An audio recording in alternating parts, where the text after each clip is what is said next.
성경으로 풀어보는 일터 신학 19강 당신의 일터에서 영적 예배를 드리라. 서신서 3. 우리 크리스천이 세상 속에서 살아가며 행동하는 기준은 무엇일까요? 로마서에서 크리스천의 삶에 대한 교훈을 시작하면서 사도 바울이 말합니다. 너희는 이 세대를 본받지 말고 오직 마음을 새롭게 함으로 변화를 받아 하나님의 선하시고 기뻐하시고 온전하신 뜻이 무엇인지 분별하도록 하라. 하나님의 선하시고 기뻐하시고 온전하신 뜻을 찾기 위해서 어떻게 해야 할까요? 우리 크리스천들이 세상과 일터에서 하나님의 사람으로 살아가는 일은 그리 만만치 않습니다. 특히 일터의 문화와 윤리 문제에 대한 어려움은 심각합니다. 일하면서 여러 이유로 갈등이 생겼을 때 우리는 어떻게 대응해야 할까요? 말씀과 하나님의 뜻에 기초하여 우리는 크리스천다운 용기를 드러낼 수 있습니다. 그런데 용기만큼 꼭 필요한 것이 지혜입니다. 용기 있는 깡과 더불어 지혜로운 꾀가 필요합니다. 이 둘이 함께 있어야 합니다. 일하면서 어떤 문제나 갈등이 생겼을 때 그저 피하고 격리되려고 하면 안 됩니다. 하나님이 예수님을 세상으로 보내신 것처럼 예수님도 우리를 세상으로 보내셨습니다. 또한 함께 하면서 동화되지 않고 구별되고 적응해야 합니다. 예수님 말씀처럼 우리는 하나님이 예수님을 세상에 보내셨지만 세상에 속하지 않으신 모습처럼 살아야 합니다. 물론 함께 하다 보면 동화되기 쉽죠. 우리는 동화되지 말고 지혜롭게 적응하기 위해 노력해야 합니다. 이렇게 격리가 아닌 구별, 동화가 아닌 적응의 원칙으로 우리는 일터 문화에 대한 대응 전략을 세울 수 있습니다. 하지만 이렇게 논리적으로 정리한 개념을 우리의 일터 현장에서 실천하는 일이 쉽지 않습니다. 일터 사역을 해오면서 세상 속 크리스천의 대응 방법에 대해서 고민하다가 한 단어가 떠올랐습니다. 바로 대안이라는 단어입니다. 직장인들이 대화 중에 자주 사용하기도 하는 단어입니다. 일터에서 우리가 해야 할 일과 의무에 충실하되 크리스천으로서 다른 방법으로 일을 해내는 대안을 제시할 수 있습니다.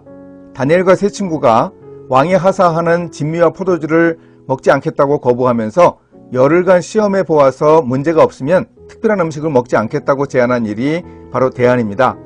우리의 일터에서도 일하다 보면 문제가 끊이지 않습니다. 복잡한 문제에 대해 이런 효과적인 대안을 세워서 세상의 일터 문화를 변화시키기 위해 노력해야 하겠습니다. 창의적이고 정중한 제안으로 열흘간의 시험을 한 후에 다니엘과 친구들의 얼굴은 더욱 아름답고 피부가 윤택해 왕의 음식을 먹은 다른 소년들보다 좋아 보였다고 합니다. 이런 일을 통해 아마도 다니엘은 황관장과 더 좋은 관계가 되었을 것 같습니다. 오늘 우리가 살아가는 삶의 현장도 염려가 일상인 세상입니다. 사도 바울의 시대도 마찬가지였는데 염려가 일상인 시대에 대한 처방이 있습니다. 염려 대신 기도하는 것입니다. 아무것도 염려하지 말고 다만 모든 일에 기도와 간구로 너희 구할 것을 감사함으로 하나님께 아뢰라. 그리하면 모든 지각에 뛰어난 하나님의 평강이 그리스도 예수 안에서 너희 마음과 생각을 지키시리라. 빌립보서 4장 6절 이 유명한 구절을 보면서 다니엘이 사자굴에 들어갈 각오를 하면서 예루살렘 쪽에서 열린 창문을 열어놓고 기도했던 장면을 떠올려 볼 수 있습니다. 다니엘이 이 조서에 왕의 도장이 찍힌 것을 알고도 자기 집에 돌아가서는 윗방에 올라가 예루살렘으로 향한 창문을 열고 전에 하던 대로 하루 3번씩 무릎을 꿇고 기도하며 그의 하나님께 감사하였더라. 그 무리들이 모여서 다니엘이 자기 하나님 앞에 기도하며 간구하는 것을 발견하고 가만히 살펴보면 일치하는 단어들이 있습니다. 감사라는 단어입니다. 또한 기도와 간구라는 관용구도 동일하게 등장합니다. 다니엘의 기도는 기도의 1번 명사이고 시간을 정해놓고 하는 기도를 의미합니다. 간구는 특별한 목적을 가지고 하는 기도를 말하는데 다니엘의 정적들이 처음에는 다니엘이 늘 하던 기도하는 모습을 봤습니다. 그러다가 사자굴 밖에서 마지막 기도를 하는 것이니 평소보다 다니엘이 오래 기도하고 또 목소리를 높이고 눈물도 흘리면서 간구하는 모습을 봤을 것입니다. 이 기도와 간구라는 단어들의 뜻이 빌립보서 4장 6, 7절에도 그대로 반영되어 있습니다. 그리고 다니엘이 기도하면서 얻은 것이 바로 하나님의 평강 아니었을까요? 염려는 종교적 행위입니다. 염려하는 대신 기도해야 합니다. 또한 우리는 염려가 많은 시대에 우리의 생각과 행동을 어떻게 해야 할까요? 바울이 교훈합니다. 바울이 말하는 생각과 행동의 비결이 있습니다. 기도하면 하나님이 주시는 평안을 얻을 수 있습니다. 이것이 기도의 응답입니다. 당장 모든 것이 다 이루어지지 않아도 응답이 시작됩니다. 그러면 우리의 생각은 틀림없이 달라집니다. 염려로 가득하던 우리의 생각이 참되며 경건하며 옳으며 정결하며 사랑받을 만하며 칭찬받을 만한 미덕으로 가득 차게 됩니다. 이렇게 평강의 하나님이 우리의 생각을 가득 채워주십니다. 우리가 귀한 교훈을 마음에 새기고 행하면 하나님과 이렇게 동행할 수 있습니다. 더 이상 걱정하지 않고 하나님께 맡겼다면 그 사람은 자신이 할 수 있는 방법을 모색한 후에 가능한 것을 찾아 매진합니다. 그러면 하나님이 인도해 주시고 마음의 평안으로 그 기도를 이룰 수 있도록 힘을 주십니다. 그러니 기도하는 것이 염려하는 것보다 훨씬 더 생산적입니다. 종교적 행위인 염려 대신에 기도라는 훨씬 나은 선택을 할 수 있어야 하겠습니다. 그런 사람을 크리스천이라고 부릅니다. 미국 하버드 대학교에서 심리학을 가르치던 탈벤 샤르 교수가 진행하는 행복학 강의 시간이 있습니다. 해피어라는 제목의 책에 그 강의의 내용이 있습니다. 책에서 소개하는 도표가 있습니다. 현재와 미래의 각각 즐거움과 고통이 있는데 현재의 즐거움만 추구하는 사람은 미래의 고통을 감당하기 힘든 쾌락주의자입니다. 미래뿐만 아니라 현재도 미래도 다 고통스러운 허무주의자 혹은 염세주의자도 있습니다. 현재는 고통스럽지만 미래의 즐거움을 위해 애쓰는 성공주의자들은 대다수의 직장인 혹은 학생들의 모습을 보여줍니다. 가장 행복한 사람은 현재도 즐겁고 미래도 즐거운 사람입니다. 이것이 행복학 강의의 핵심인데 과연 미래의 성취를 위해서 노력하면서도 오늘도 행복한 이상적인 상태는 어떻게 가능할까요? 그저 이론만이고 이렇게 행복한 사람은 없다고 봐야 할까요? 이 말이 누구의 말인지 한번 생각해 보십시오. 우리는 우리가 행복해지려고 마음먹은 만큼 행복해질 수 있다. 행복하게 만드는 것은 환경이나 조건이 아니라 늘 긍정적으로 세상을 보며 작은 것에서부터 행복을 찾아내는 자신의 생각이다. 행복해지고 싶으면 행복하다고 생각하라. 누가 한 말일까요? 바로 에이브러햄 링컨 전 미국 대통령입니다. 링컨은 행복해지는 비결이 생각에 있다고 분명하게 말했습니다. 그의 인생에서 계속된 어려움과 실패와 좌절을 겪었던 그 굴곡 속에서도 바로 그런 놀라운 생각 때문에 멋진 인생을 살았던 것을 알 수 있습니다. 바울이 말한 대로 아름답고 긍정적인 생각이 하나님의 평강을 가져다 줍니다. 생각이야말로 하나님이 주신 귀한 복입니다. 서신서에서는 스트레스에 대해서도 말합니다. 스트레스를 많이 받다 보니 스트레스가 제발 없었으면 좋겠다고 생각할 수 있습니다. 하지만 스트레스는 꼭 필요하기도 합니다. 인류가 발전해 온 것은 스트레스 중에도 유스트레스 덕분이었습니다. 좋은 스트레스라는 뜻입니다. 하나님이 다른 피조물에게는 주지 않은 일의 사명을 사람에게 주셨는데 사실은 이 사명이 유스트레스인 셈입니다. 이런 긍정적 스트레스가 인간의 죄로 인해 부정적으로 바뀌었습니다. 디스트레스라고 말합니다. 나쁜 스트레스입니다. 아담이 죄를 지었을 때 하나님은 땅에서 가시와 엉겅퀴가 자라게 하시고 인간이 평생 수고해야 그 열매를 먹을 것이라고 하셨습니다. 그래서 특히 일터에서 겪는 스트레스의 요인들이 있습니다. 우리가 경험하듯이 일터에서 일하는 과정에서 심신의 고통이 따릅니다. 일터의 구조적인 압박으로 인해 스트레스를 받습니다. 경쟁에 시달립니다.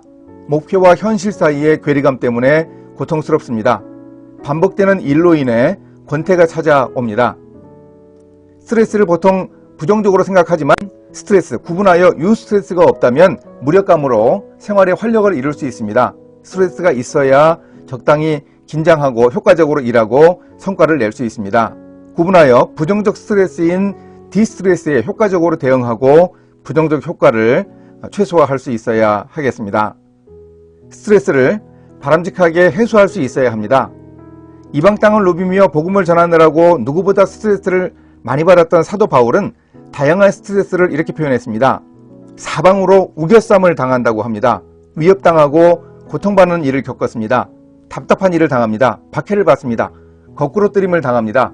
그런데 이런 스트레스를 받으면서도 무너지지 않는 비결은 무엇일까요?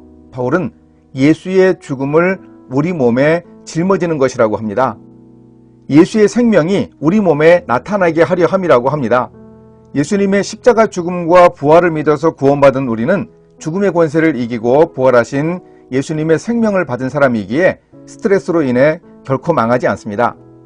물론 예수님을 믿는다고 스트레스 받는 일이 생기지 않는다는 뜻은 아닙니다. 예수님 자신이 이 세상에 계실 때 스트레스를 받으신 것을 보면 믿음이 스트레스를 면제시키는 것이 아님을 분명히 알 수 있습니다. 그러나 예수님은 스트레스에 걸려 넘어지지 않고 하나님의 뜻을 따라 십자가를 지셨고 죽음에서 부활하셨습니다. 바로 우리가 그 주님을 마음속에 모시면 스트레스를 이길 수 있습니다. 예수님이 우리 안에 계실 때 세상에 어떤 것이 줄 수 없는 힘을 나누어 주십니다. 이렇게 예수 그리스도를 믿음으로 인한 마음의 평안을 얻는 일이 일단 중요합니다. 이 땅에서는 스트레스를 완전히 해소하는 방법은 없습니다. 완전한 해결책은 하나님의 나라에서 얻을 수 있습니다. 모든 눈물을 닦아주고 다시는 사망이 없고 애통하는 것도 아픈 것도 없는 미래의 하나님 나라에서 모든 스트레스는 해소될 것입니다. 이러고 살아가면서 우리는 여러 가지 스트레스를 해소할 수 있는 방안들을 다양하게 마련해서 시도하는 노력이 필요합니다. 기도와 말씀 묵상도 스트레스를 해소하는 중요한 방법입니다. 가족과 친구들을 만나 대화하고 회포를 푸는 방법도 좋습니다. 맛있는 음식이나 잠과 휴식을 통해 스트레스를 풀 수 있습니다. 운동이나 여행, 레저 활동 등을 통해 스트레스를 풀 수 있습니다. 나름의 방법들을 잘 활용해 보시기 바랍니다. 휴가도 바로 이런 스트레스 해소를 할 수 있는 기회이죠. 우리가 스트레스를 받는 것은 그저 당연하고 남들도 겪는 것이니 대수롭지 않게 여기거나 대충 넘어가서는 안 됩니다. 이 문제도 우리의 삶에서 중요한 영역입니다. 스트레스를 인정하고 그 의미를 이해하면서 바람직한 방법으로 해소할 수 있어야 하겠습니다. 우리가 어떤 일에 가장 크게 스트레스를 받고 있는지 잘 파악해야 합니다. 탐욕과 못된 습관, 죄가 있다면 회개해야 합니다. 제대로 알지 못해서 압박감 때문에 중독에 빠지거나 엉뚱한 죄의 길로 들어서지 않도록 주의해야 합니다. 나름의 방법을 찾되 시간과 노력과 비용이 들더라도 유익한 즐거움과 휴식으로 스트레스를 해소해야 합니다. 궁극적으로 예수 그리스도를 믿음으로 인한 마음의 평안으로 스트레스를 이겨낼 힘을 얻어야 합니다. 인간관계에서도 성령 충만해야 합니다. 성령의 열매는 일터에서도 맺어야 합니다. 성령의 열매는 9가지입니다. 성령의 열매 9가지는 구원받은 우리 크리스천이 삶의 마당 어디에서나 실천해야 하는 미덕들입니다. 성령 충만한 직업인이라면 일터에서 성령의 열매를 맺어야 합니다. 어떤 다른 곳보다 쉽지 않겠지만 우리가 포기하지 말고 노력해야 합니다. 성령님을 의지하고 순종하면 우리도 이 어려운 미덕을 우리의 일터에서 열매 맺을 수 있습니다. 함께 일하는 사람들을 따뜻하게 대하고 사람들에게 관심을 보이는 사랑이 첫 번째 열매입니다. 일터에서 중요하게 여기는 돈이나 일보다 사람을 더 중요하게 여기는 우선순위가 중요합니다. 일터의 사랑은 바로 이렇게 사람 중심으로 나타나게 되어 있습니다. 이런 사랑을 일터에서 실천할 수 있다면 우리의 일터는 분명히 달라질 것입니다. 자신에게 힘든 일이 있어도 성령이 충만한 사람은 기쁨과 즐거운 미소로 사람들을 대할 수 있습니다. 희락의 열매입니다. 일터만큼 갈등과 이권 다툼이 심하고 불화할 가능성이 많은 곳은 그리 많지 않죠. 전쟁터나 일터보다 다툼이 심한 곳일 겁니다. 성령이 충만한 사람은 그런 일터에서 기쁨을 잃지 않습니다. 경쟁하고 심지어 약육강식의 원리가 지배하는 정글이라고 말하는 일터에서 화평의 성품을 보여줄 수 있다면 우리는 피스메이커가 될 수 있습니다. 중재자의 역할을 할 수 있습니다. 성령 충만하면 분노할 만한 상황에서도 참아낼 수 있습니다. 그러면 그 오래 참음의 열매 덕분에 주변 사람들이 감동합니다. 자비를 베풀어서 하나님이 주신 재물과 인생의 자원을 나누고 양선, 즉 착한 성품을 드러내는 일을 주님이 기뻐하십니다.